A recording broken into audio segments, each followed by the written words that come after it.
Sony Xperia L2, Sony's solid budget phone fails to make an impact. The Sony Xperia L2 illustrates an issue many established smartphone makers have been facing for a while now. How do you create a truly compelling budget handset? Samsung seems to have gone the path of making phones that look and feel a bit like yesterday's flagship phones, like the Samsung Galaxy A3, with only a certain amount of success. Motorola has been the one unqualified winner here, with the Moto G5 standing as the latest in a long line of highly usable, well-built, bloat-free phones for around £150, roughly $200–260 Australian dollars. By contrast, it's a little tricky to see what Sony's approach is. Last year's Sony Xperia L1 was a big slab of not very much at all, a beige phone, metaphorically speaking, with no defining features to speak of. Unfortunately, the Sony Xperia L2 follows suit. In the US the price of the Sony Xperia L2 is set at $249.99, about $310 Australian dollars, and we're seeing it online for around £200 in the UK. That's a bit of a problem given the competition and what they have to offer compared to the L2 for the same if not less money. A glance at the Sony Xperia L2's official web page gives us some insight into the Japanese company's vision for this phone.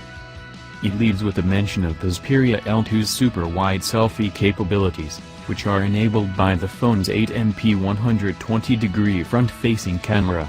We'll grant them this one, the L2 does indeed offer a much wider view when taking self-shots. This means that you can get far more people and scenery into your selfies. Practically speaking, we found that you could get the kind of shot that would ordinarily require a full arm's-length pose while holding the phone normally.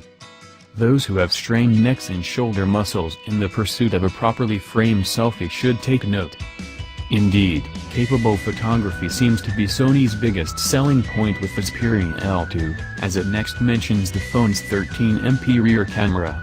This is perhaps an understandable angle to take, given that Sony is a major camera maker, and also supplies many of the camera components used by rival smartphone manufacturers.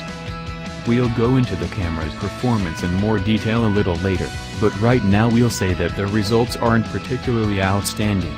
It has all of the issues we've become familiar with at this price point.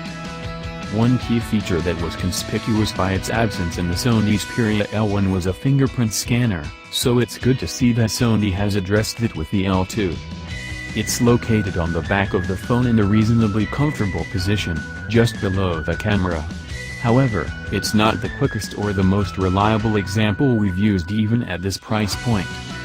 We found that it would quite often fail or secure only a partial fingerprint, not all the time, but enough to lead to frustration and a crucial lack of trust in the system. Sony also makes mention of the fact that the Xperia L2 uses Clear Audio Plus. It's far from a new thing, but Sony claims that this special sound field will detect the music that's being played and automatically adjust the sound settings accordingly. It certainly brightened up the sound of Fortet's New Energy album when we streamed it through Google Play Music, though the sharper sound was less welcome, to these ears, in a downloaded MP3 of Bob Dylan's Desire. Whether this form of digital processing will be to the liking of purists or not we can't be sure, but it's a nice option to have. Talking of sound purists, Sony also offers a full equalizer option for personal tweaking, with a clear bass option enabling you to play with the low end. We can't think of many other $250/$200 phones that take sound this seriously, so audiophiles on a budget might be more interested in the L2 than the average customer.